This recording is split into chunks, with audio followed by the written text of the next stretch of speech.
السلام علیکم ورحمۃ اللہ وبرکاتہ۔ اعوذ باللہ من الشیطان الرجیم، بسم اللہ الرحمن الرحیم۔ یا ایہا الناس اعبدوا ربکم الذی خلقکم والذین من قبلکم لعلکم تتقون۔ جی ناظرین، آج ہم جس حوالہ سے گفتگو کرنے جا رہے ہیں وہ ہے عقیدہ توحید۔ ناظرین، میں کہتا ہوں اگر جس بندے کے پاس عقیدہ توحید ہے تو میں سمجھوں گا اس بندے نے اپنی دنیا بھی سنوار لی اور آخرت بھی سنوار لی۔ بلکہ یہاں تک یہ بات کہہ دوں، جس بندے کے پاس عقیدہ توحید ہے، بلکہ یہ صحیح مسلم کی حدیث ہے، غالباً کتاب الایمان کے اندر یہ حدیث آپ کو مل جائے گی۔ نبی پاک صلی اللہ علیہ وآلہ وسلم فرماتے ہیں جو بندہ اس حالت میں رب العالمین سے ملا کہ اس نے ذرہ برابر بھی شرک نہیں کیا ہوگا، ذرہ برابر شرک نہیں کی ہوگا، فرمایا واجبت رہ الجنہ، وہ بندہ جنتی ہے۔ اور ایک ایسا بندہ جو اس حالت میں رب العالمین سے ملا جس نے ذرہ برابر شرک کیا، فرمایا وہ بندہ پکا جہنمی ہے۔ تو ناظرین، اگلی بات ہم کرتے چلے عقیدہ توحید۔ اب دیکھیں گے جتنے بھی انبیاء آئے ہیں انہوں نے آ کر اپنی قوم کو یہی تو پیغام دیا، قال یا قوم اعبدوا اللہ، اے میری قوم عبادت اللہ رب العالمین کی کرنی ہے۔ اگر مشکل آ جائے تو رب العالمین کو پکارنا ہے، اگر پریشانی آ جائے تو رب العالمین کو ہی پکارنا ہے، دروازہ اللہ رب العالمین کے ہی کھڑکانا ہے۔ لیکن ناظرین، جو میں گفتگو آپ کو سنوانے جا رہا ہوں یہ تو آپ کو میں تھوڑی سی ویڈیو، وہ جو ایک باہر کے ملک میں بیٹھا ہوا اللہ یاری چھپ کر اس کی گفتگو سنا، وہ بھی معاذ اللہ استغفر اللہ رب العالمین کی توہین کر رہے ہیں۔ اور حیرانگی والی بات یہ ہے کہ مفتی حنیف قریشی یہ بھی ایسی باتیں کر رہے ہیں، یعنی یہ بھی ایسے الفاظ بول رہا ہے جو اللہ یاری والی زبان ہے وہی یہ بول رہے ہیں، استغفر اللہ معاذ اللہ۔ ناظرین، میں چاہتا ہوں آپ کو وہ گفتگو سنواؤں، پھر انشاءاللہ ناظرین آگے ہم بھی گفتگو کریں گے۔ تو آئیے ناظرین مل کے گفتگو سنتے ہیں۔ اپنے رب پہ ہم گفتگو کرنا چاہتے ہیں کہ وہابیوں کے رب میں، سلفیوں کے رب میں اور ہندوؤں کے رب میں کوئی فرق ہی نہیں۔ یار اس کو بند کراؤ، یار اس کو ان بند کے کراؤ۔ رب میں اور مسلمانوں کے رب میں اور ان کے رب میں زمین آسمان کا فرق ہے۔ تمام فرقوں کے نزدیک یہ مجسمہ یہ مشرک ہیں۔ ابن تیمیہ مجسمہ ہے، مشرک ہے۔ سلام علی من اتبع الہدا۔ آپ ہم سے گفتگو کریں گے اس موضوع پر؟ آپ شیعوں کو مشرک کہتے ہیں نا، کبھی اپنے رب کی بات کریں گے نا؟ لمبی داڑھی والے مولوی صاحب ساری باتیں کے ہوئی، تعداد پتہ چلے نا۔ ہم بند کر دیں اس ارے طرح انصاری صاحب تھوڑا رک جاؤ نا، تھوڑا رک میرے جاؤ۔ گھبرا گیا نا، خاموشی کہتا ہے ٹھیک نہیں نا۔ میرے اس کو لے کے آؤ تاکہ اس کو بچا لے، تاکہ وہ آ جائے۔ کہتے نہیں ساری کائنات کا خالق کون ہے؟ اللہ سب کچھ کر سکتا ہے، دھیان ہے سارے نا، اللہ سب کچھ کر سکتے ہیں۔ اللہ تعالیٰ سے کہیں گے یہ دو جو پتے ہیں وہ نیچے لے جائیں۔ چلو جی، یہ جو ہے نا جی گنہگار آدمی معذرت نہ کر، جتنے مفتی، جتنے سید، جتنا پورا مجمع سارے ہاتھ چاہو اپنے اللہ کو، اللہ جی ایک قریشی صاحب نے ٹیبل دے رکھے، دو پھول نے نہ تلے ڈال، اس گملے کو اللہ تعالیٰ سے کو نیچے گرا نہیں گرے گا؟ اور بولو نہیں گریا نا، آنکھوں نہ چلو بیٹھے کرو، میں تو 10 منٹ آپ کو 10 منٹ دے رہا، نہیں گرے گا۔ تو یہ پلید جو جہلم والا وہ بدبخت ہے، کیا وہ ولیوں کی عظمتوں کا یوں انکار نہیں کرتا کہ اگر عبدالقادر جیلانی ڈوبیا تھا بیڑا تار سکتا ہے تو اس میں کہو کہ میرا قلم چک کے تلے لے آوے؟ تم عبدالقادر جیلانی کو کیا کہتا ہے؟ اگر یہی بات کوئی ملت تجھے تیرے خدا کے بارے میں کہے کہ اگر تیرا خدا سچا ہے تو اسے کہے کہ یہ تیرا قلم اٹھا کے نیچے لائے، تو بدبخت کل کیا اللہ کا بھی انکار کرے گا؟ آپ کہیں گے جی اسی میں ڈاؤن ڈھول ہو گئے ہیں، اس کا جواب دے کے جاؤ قریشی صاحب۔ جواب میں دے کے جا رہا ہوں، اللہ نہیں گرائے گا۔ کیوں؟ ہم اللہ کے پابند ہیں، اللہ ہمارا پابند نہیں ہے۔ ہم اللہ کے پابند ہیں کہ وہ جو کہے گا ہم نے کرنا ہے، اللہ ہمارا پابند نہیں ہے کہ اس کو جو کہوں کہ وہ اللہ کی نہیں ہے، وہ بے نیاز ہے، وہ سمات ہے، اس کی جو مرضی ہے کرے، وہ کوئی تیرے ہمارا پابند ہے کہ جی گل میں آخر وہ کرے۔ تو جب میں اور تو کہیں اللہ ہمارا پابند نہیں ہے تو اسی طرح ولی ہمارے پابند کی طرف سے آ گئے۔ ولیوں کا تو مسئلہ ہی الگ ہے، ان کی جتنی بھی کرامتیں وہ اللہ تعالیٰ کی قدرت کی پابند ہیں، اللہ کی مرضی کی پابند ہیں۔ اللہ چاہتا ہے تو ان کی کرامتیں ہوتی ہیں، اللہ نہ چاہے تو ان کی کرامتیں نہیں ہوتی ہیں۔ تو بدبختو یہ کہہ کر تم ولیوں کی کرامتوں کا انکار کر رہے ہو۔ کچھ دوستوں نے ایک بڑے کل کا ایک وہ چل رہا ہے جس کو کیا بولتے ہیں، وہ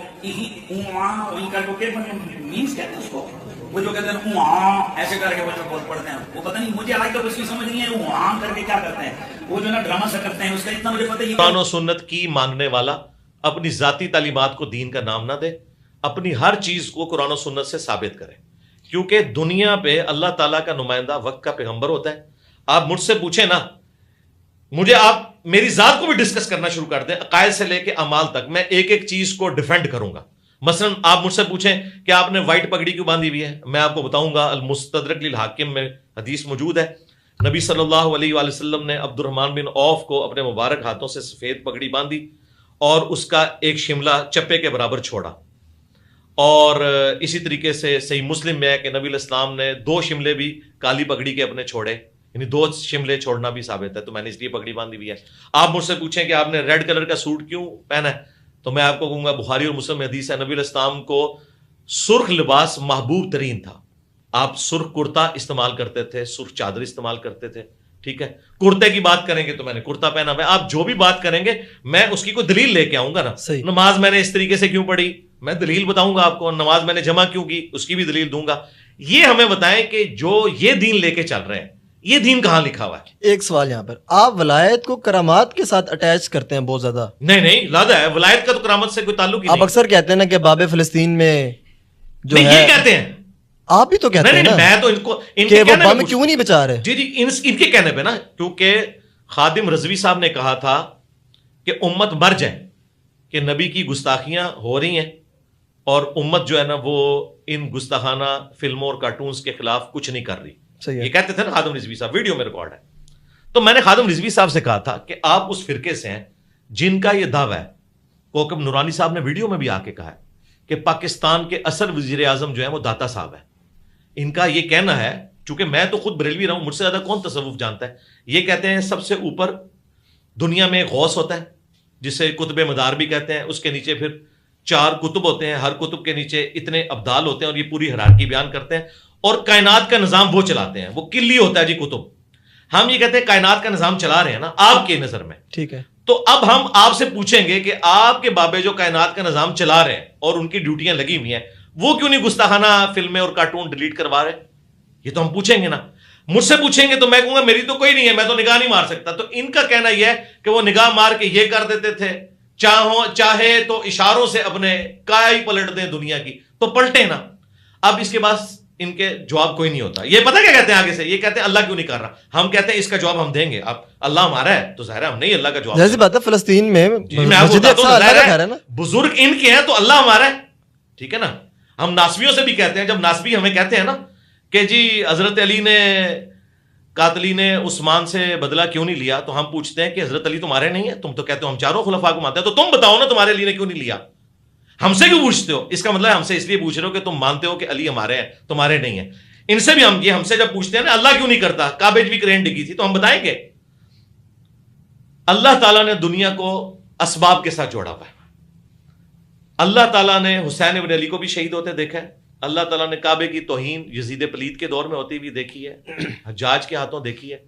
ایک دفعہ ہی ابرا کے لشکر کو تباہ کیا ہے، بس اس سال کو یادگار بنایا کہ اس سال نبی علیہ السلام نے پیدا ہونا تھا. اس کے بعد دنیا کے معاملات کو اللہ تعالیٰ نے چھوڑا ہوا ہے اوپن انسانوں کے لیے کہ انسانوں نے گیون سرکمسٹانسز میں اپنے معاملات کو لے کے چلنا ہے. اللہ تعالیٰ نے انٹروین نہیں کرنا. ایون نبی علیہ السلام بھی آپ دیکھیں آپ کے 4 دانت شہید ہوئے غزوہ احد کے اندر. صحابہ اکرام آپ کے پہرے کے اوپر ہوتے تھے. حضرت طلحہ کا ہاتھ شل ہو گیا تھا، تیروں کو اپنے ہاتھوں پہ روک روک کے. اللہ تعالیٰ نے اس طریقے سے ڈائریکٹلی آ کے حفاظت نہیں کرنی، دنیا کو اسباب کے ساتھ جوڑا ہوا ہے. صحابہ اکرام علیہم رضوان نبی علیہ السلام کے لیے اسباب کا معاملہ تھا. تو یہ اسباب کے ساتھ اللہ تعالیٰ نے کبھی یہ نہیں کرنا کہ اس نے اوپر سے کوئی ایسی چیز نازل کرنی ہے کہ کعبے کی حفاظت ہو جائے. وہ امت کی ڈیوٹی ہے، امت کو کرنی چاہیے. لیکن ان کا دعویٰ یہ ہے کہ اولیاء اللہ جن کو یہ سمجھتے ہیں وہ کہتے ہیں دنیا کا نظام چلا رہے ہیں، وہ اشارہ کریں یوں ہو جائے، وہ اشارہ کریں یوں ہو جائے. تو چونکہ ان کا یہ دعویٰ ہے، پھر ہم ان سے پوچھتے ہیں کہ بھئی آپ کے بزرگوں کے مزارات کے اوپر ہیروئن چرس بکتی ہے، سارے پوڈری چرسی وہاں آ کے بیٹھتے ہیں، تو وہ کیوں نہیں روکتے؟ یہ ہمیں کہتے ہیں جی کعبے میں بھی تو جیب کٹتی ہے. ہم کہتے ہیں کعبے میں کٹے گی کیونکہ کہیں نہیں لکھا ہوا کہ کعبے میں یہ کچھ ہوگا تو اللہ تعالیٰ بچا لے گا. لیکن آپ کا دعویٰ ہے کہ داتا صاحب اس طریقے سے ایک بندے نے ایک چیز چوری کی تھی، انا ہو گیا. ہوں کیوں نہیں انا ہوتا؟ ٹھیک ہے. داتا صاحب نے 1965 میں راوی کے پل پہ آ کے بم پکڑ لیے. یار جو بندہ ڈائیاں مار کے بم پکڑتا تھا اپنے مزار سے نکل کے ڈائی مارنی پڑے گی نا، راوی کا پل تو دور ہے. اس کے اپنے مزار کے اوپر 65 بندے شہید ہو گئے. اس کے ہاتھ میں کیچ دیا ہے انڈیا نے یا انڈین دہشت گردوں نے یا ادھر کے دہشت گردوں نے، ہاتھ میں اس نے کیچ ڈراپ کر دیا اور ڈائیاں مار کے وہ 65 کے پل کو پکڑتا تھا اور بچاتا تھا. یہ سب کچھ جھوٹ ہے، ان کے دعوے ہیں. جب یہ کہتے ہیں نا، جب آپ دعویٰ کریں گے، اچھا یہ گلا شکوہ ہم وہابیوں سے کیوں نہیں کرتے؟ وہ تو پہلے ہی کہتے ہیں نہیں ہم نہیں مانتے، کچھ بھی نہیں کر سکتے. تو ان کو ہم نے کبھی اس چیز کا، انہوں نے اسی وہ میڑا مارنے ہیں جو وہ مانتے ہیں. مثلا میں نے یہ لکھا ہوا 2812 کہ تم نے ہمیں بتایا تھا کہ بخاری کی ساری حدیثیں ٹھیک ہیں، تو یہ 2812 عمار کو ایک باغی جماعت قتل کرے گی، عمار انہیں اللہ اور جنت کی طرف بلائے گا، وہ جماعت جہنم کی طرف بلائے گی. یہ حدیث بھی بیان کرو نا، بتاؤ کہ حضرت علی کی پارٹی جنت کی طرف بلانے والی تھی اور ان کے مخالفین جہنم کی طرف بلانے والے تھے. جہنمی نہیں تھے، جہنم کی طرف بلانے والے. جہنم کی طرف بلانے والے تو اس وقت اکثریت مسلمانوں کی جہنم کی طرف بلا رہی ہے، جو بھی کوئی گناہ کا کام، لیکن ہم انہیں جہنمی نہیں کہتے. عمل جہنم کی طرف لے جانے والا ہے، وہ تو اللہ اور بندے کا معاملہ ہے. تو جو کلیم کرتا تھا نا، میں اس کو وہی بات کرتا ہوں. جب آپ خود مجھے اپنی اسٹرینتھ بتاتے تھے کہ ہمارے بابے بم پکڑتے ہیں پلوں پہ، تو میں آپ سے پوچھوں گا نا، میرا تو کہیں دعویٰ نہیں تھا کہ اللہ تعالیٰ آگے بم پکڑے گا. اللہ تعالیٰ تو کہے گا جو قرآن میں سورۃ الانفال میں کہ اپنے جہاد کے لیے پلے ہوئے گھوڑے تیار رکھو. اور بخاری مسلم میں حدیث ہے طاقت پھینکے ہوئے ہتھیاروں میں ہے، اور نبی علیہ السلام نے کہا کہ تیر اندازی سیکھو کیونکہ طاقت اس کے اندر ہے. آج بھی دنیا مان رہی ہے کہ میزائل ٹیکنالوجی، پھینکے ہوئے ہتھیار، یہ طاقت ہے. تو نبی علیہ السلام نے تو ہمیں یہ کچھ سکھایا ہے. ان کا دعویٰ ہے نا، تو یہ جن بابوں کے ماننے والے ہیں اس دعوے میں ہم ان سے پوچھتے ہیں. صحیح، ماشاءاللہ بڑی سالڈ اور مزہ آ رہا ہے گفتگو کا، مزہ آ رہا ہے. اس لیے ہم نے آپ کو کہا تھا آپ وہ ایک سسٹر کے پاس ہی بیٹھے، وہ آپ کی بڑی فین ہے. میں تو ان کو جانتا بھی نہیں ہوں، لیکن مجھے یہ بتائیے کہ وہ جو سسٹر ہیں جی جی، ان سے جا کے میرے بارے میں کیوں پوچھ رہے ہیں؟ میں تو زندہ ہوں. انہوں نے کہا نا سوال کرنا میرے سے. میرے مرنے کے بعد آپ دنیا سے پوچھیے گا، میری زندگی میں تو مجھ سے آپ سے ٹائم بعد ہوا نا. اچھا آج حاضر ہیں آپ کے پاس. مزارات جو آپ نے پوچھا، جو آپ نے میری شان میں ربائیاں پڑھی، جو آپ نے ویڈیوز ریکارڈ کروائی، میں زندہ ہوں، مجھ سے پوچھیں. میں نے آپ کو آج ٹائم بھی اوپن، آج ربائی میں آپ سے سن کے جاؤں گا انشاءاللہ. نہیں، وہ آپ جو بھی پوچھنا چاہتے ہیں مجھ سے پوچھیں، انشاءاللہ میں بتاؤں گا. آج آپ نے مجھے انکار نہیں کرنا کسی چیز. نہیں، میں کسی کو بھی نہیں کبھی انکار کیا. چلیں جتنے، ہاں یہ ہوا ہے ضرور کہ میں نے جو بھی یہاں آیا اسے میں نے پابند کیا کہ کٹنگ نہیں کرنی. کٹنگ بار بار. اس کی وجہ یہ ہے کہ میں کانفیڈنٹ ہوں کہ میں جو بات کر رہا ہوں، بے فکر ہے انشاءاللہ. مجھ سے زیادہ کٹر بریلوی کون ہے، مجھ سے زیادہ کٹر دیوبندی کون ہے، مجھ سے کٹر وہابی کون ہے. میں سارے فرقوں میں رہا ہوں، میں ساروں کی فیلنگز کو سمجھتا ہوں. مجھے پتا ہے کہ کس نے کہاں پہ ڈنڈی مار کے نا، وہ ایک نقطہ ہی پھنسا ہوا ہوتا ہے، وہ جب میں ایسے کر کے نکالتا ہوں نا، چھس کر کے گیس نکلتی ہے نا، سب کچھ سمجھ آ جاتا ہے، بلاسٹ ہو جاتا ہے، بلاسٹ ہو جاتا ہے. پتہ لگ جاتا ہے کہ یار یہ یہاں پہ انہوں نے نا، مثلا میرے بارے میں انہوں نے مشہور کیا ہے یہ ہمارے بزرگوں کو کہتا ہے کافر. میں نے نہیں کہا، میں کہتا ہوں کہ اگر تم اپنے بزرگوں کے بارے میں یہ مانو گے کہ چشتی رسول اللہ درست ہے تو پھر وہ کافر ہو جائیں گے. میں نہیں کہتا، میں عبارتوں کو کہتا ہوں. جب یہ عبارتوں کو ڈیفینڈ کرتے تھے، اب یہ کہہ رہے ہیں عبارتیں غلط ہیں تو بات ختم ہو گئی. لیکن یہ اگر کہیں کہ یہ عبارتیں بھی غلط ہیں اور بزرگ جو ہے وہ خود ٹھیک تھے، تو ہم کہیں گے بزرگوں کی دلیل لے کے آؤ. کیوں؟ بریلویوں کے بزرگوں کو دیوبندی نہیں مانتے، دیوبندیوں کے بزرگوں کو بریلوی نہیں مانتے. جب وہ مانتے نہیں ہیں تو ہم سے کیوں دوست سے اچھا بڑا میجر سوال. بخاری شریف جس نے ترتیب دی، مسلم شریف جس نے ترتیب دی، آپ ان کو صحیح بزرگ سمجھتے ہیں؟ جی، ہم بھی اتفاق ہے ان کے اوپر. یہ کیسے بزرگ ہیں؟ ان کی دلیل آپ دیں قرآن و سنت سے کہ یہ مستند بزرگ ہیں. مستند بزرگ اس طرح ہے کہ سب کا اتفاق ہے ان کے اوپر. تو اتفاق تو پھر زبانی کلامی ہوگا نا. مجھے بتائیں اس پلانٹ ارتھ پہ کون سا سنی ہے جو امام بخاری امام مسلم کو محدث نہیں مانتا؟ نہیں، میں آپ کی بات کر رہا ہوں. جی میرے آپ نے کہا نا یہ مستند بزرگ ہیں. جی مستند اس لیے قرآن و سنت سے کونی نا، قرآن و سنت سے ان کے قرآن و سنت پہ بھی میں آتا ہوں، میں بعد میں آؤں گا. پہلے میں آپ کو بتا رہا ہوں کہ اختلاف جہاں ہو دلیل وہاں چاہیے ہوتی ہے. ذہن میں رکھیے گا، یہ اصول ہے. اہل سنت کا منہج جو ہے نا وہ 4 چیزوں کے اوپر مشتمل ہے. نمبر 1 قرآن، نمبر 2 سنت، نمبر 3 اجماع امت. اور اجماع امت میں کسی فرقے کا اتفاق نہیں، پوری امت کا اتفاق. اور نمبر 4 اگر قرآن و سنت اجماع میں کوئی چیز موجود نہ ہو تو پھر آپ اجتہاد اور قیاس کر سکتے ہیں، لیکن اس میں اختلاف ہو سکتا ہے. وہ کوئی بھی رائے آپ قرآن و سنت کی روشنی میں رکھ سکتے ہیں. ہم تقلید کو نہیں مانتے، ہم کہتے ہیں علمی دلائل کی روشنی میں.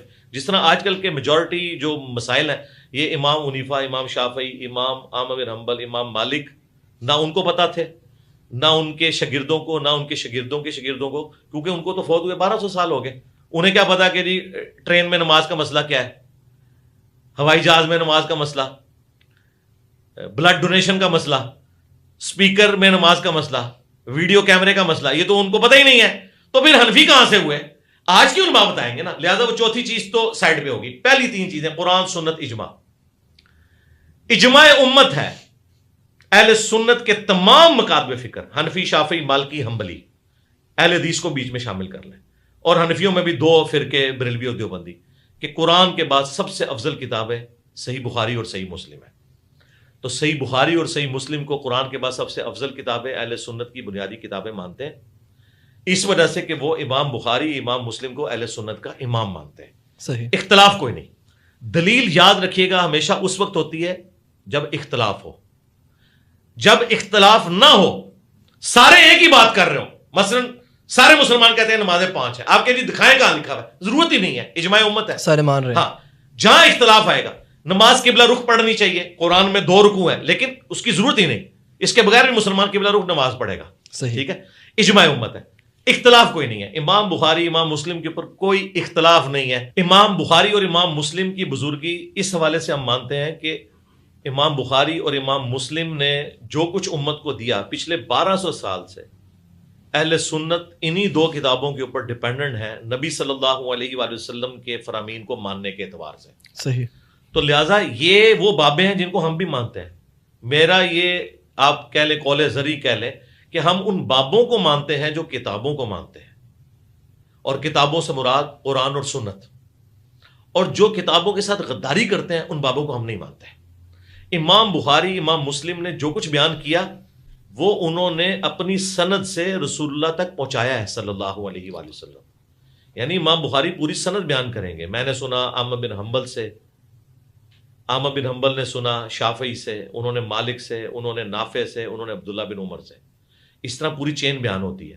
یہ نہیں ہے کہ ایک اسلامی بھائی کا بیان ہے، ایک بزرگ کو آواز آئی، اس طرح نہیں ہے. پوری اسناد بیان ہوئی ہے اور اتھارٹی کے ساتھ چیزیں بیان ہوئی ہیں. ان کے اوپر دین کھڑا ہوا ہے. اب جو صوفیاء ہیں، جو بعد کے لوگ ہیں، ان کی تو کوئی اسناد نبی علیہ السلام تک جا ہی نہیں رہی ہے. یعنی آپ مجھے بتائیں کہ جی یہ سلطان بہو نے حدیث کی کتاب لکھی ہے. سلطان بہو نے حدیث کی کتاب تو دور کی بات ہے، انہوں نے پتہ نہیں حدیث کی کتاب پڑھی بھی تھی کہ نہیں، یا قرآن کی کوئی تفسیر انہوں نے لکھ کے آپ کے حوالے کی ہو. صحیح. یہ کہتے ہیں نا اسلام بابوں نے کلمہ پڑھایا ہے. وہ آپ نے بیچ میں بات بھی کی تھی، مجھے اچانک یاد آ گئی. ڈاکٹر ذاکر نائک نے سینکڑوں ہندوؤں کو کلمہ پڑھایا ہے، تو مفتی حنیف قریشی صاحب انہیں ولی اللہ مان لیں گے؟ کبھی بھی نہیں. انہوں نے کیمرے میں آ کے کہا ہے ڈاکٹر ذاکر نالائق. اچھا جی. اور آپ کو پتا ہے کہ بریلوی ذاکر نائک کو کیا سمجھتے ہیں. اگر ذاکر نائک کا سینکڑوں ہندوؤں کو کلمہ پڑھانا اس کی بزرگی کی دلیل نہیں ہے، تو تمہارے صوفیاء کا کلمہ پڑھانا ان کی بزرگی کی دلیل کہاں سے ہو گیا؟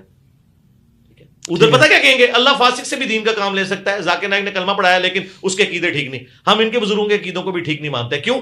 ان کی کتابیں جو تعارف کے حد تک ہم تک پہنچی ہیں ان میں تو یہ کچھ ہے. اور اگر کہتے ہیں ان کی کتابیں نہیں ہیں پھر وہ بزرگ بھی نہیں ہے. ذاکر نائک تو ویڈیو میں موجود ہے، ان کے بزرگوں کی ویڈیوز کہاں ہیں؟ ہو سکتا ہے اس نام کا کوئی بندہ ہی نہ ہو. یہ انہوں نے کلیم کیا نا کتابوں کی بنیاد کے اوپر. تو یہ بیسک ڈفرنس ہے.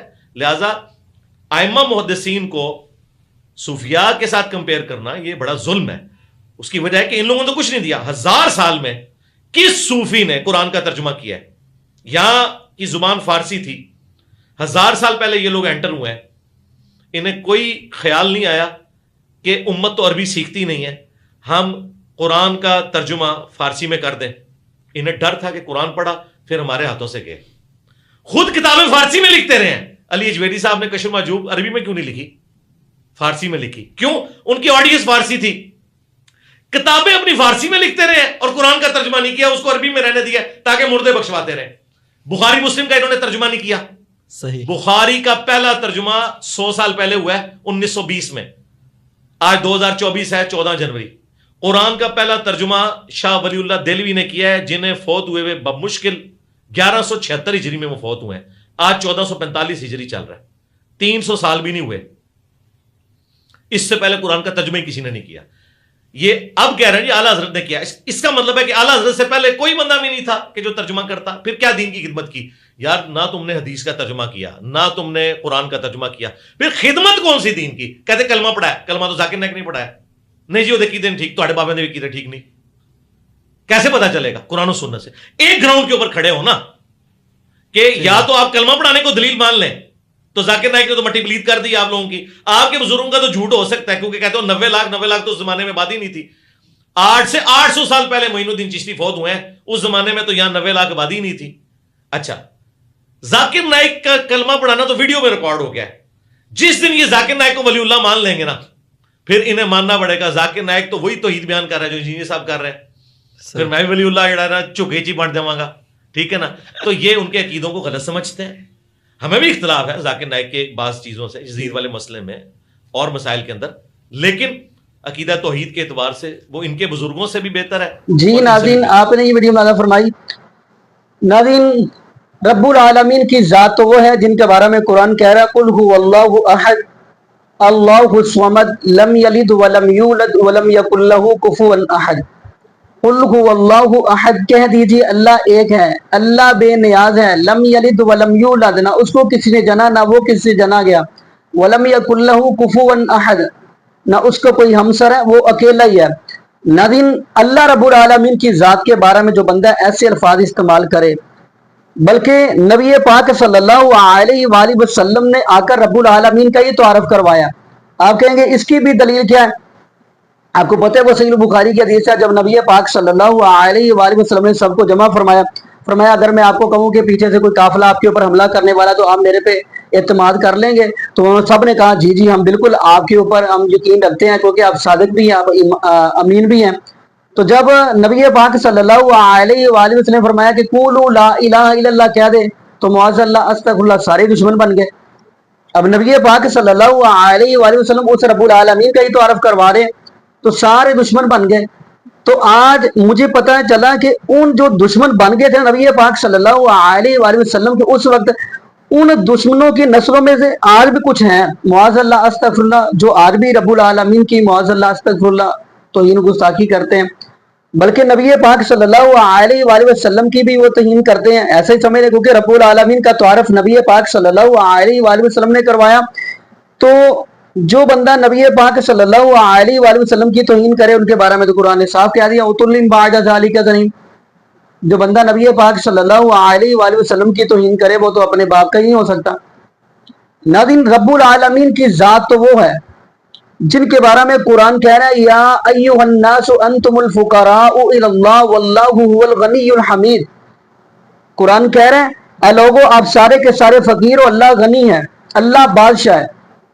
بلکہ آگے اگلی میں آیت پڑھتا ہوں، بلکہ قرآن پاک کی غالباً سورۃ قصص کی آیت آپ کو پڑھ کے سناتا ہوں. فرمایا قل ارأیتم ان جعل اللہ علیکم اللیل سرمدا الی یوم القیامۃ من الہ غیر اللہ. اس آیت کے اندر اللہ رب العالمین چیلنج کر رہے ہیں انہی لوگوں کو جو آج معاذ اللہ استغفر اللہ رب العالمین کے بارے میں ایسے الفاظ استعمال کرے، ان کو چیلنج ہو رہا ہے. اللہ رب العالمین فرماتے ہیں کیا میرے محبوب الاسلام آپ کہہ دیجئے اگر میں قیامت تک، اللہ رب العالمین فرما رہے ہیں قل ارأیتم ان جعل اللہ علیکم اللیل سرمدا الی یوم القیامۃ من الہ غیر اللہ. میرے محبوب الاسلام آپ ان سے کہہ دے اگر اللہ قیامت تک رات ہی ڈال دے، کوئی بابا کوئی بزرگ کوئی ہے جو دن چاڑ سکے یعنی دن لا سکے. اگلی آیت کے اندر فرمایا کہ اگر قیامت تک دن ہی رکھوں کوئی ہے جو رات لا سکے. یقین مانیے میں حیران ہوتا ہوں ایسے لوگوں کے اوپر جو قرآن نہیں کھولتے، قرآن کا ترجمہ نہیں پڑھتے، اور جو بندہ جو باہر بیٹھا ہے وہ تو استغفر اللہ معاذ اللہ وہ تو قرآن کا بھی انکاری ہے، وہ نبی پاک صلی اللہ علیہ وآلہ وسلم کے فرمان کا بھی انکاری ہے، وہ تو استغفر اللہ نبی پاک صلی اللہ علیہ وآلہ وسلم کے صحابہ کا بھی انکاری ہے. اس کو ہم کیا کہہ سکتے ہیں؟ اس کے بارے میں تو ہم صرف یہی کہہ سکتے ہیں وَإِذَا خَاطَبَهُمُ الْجَاهِلُونَ قَالُوا سَلَامًا.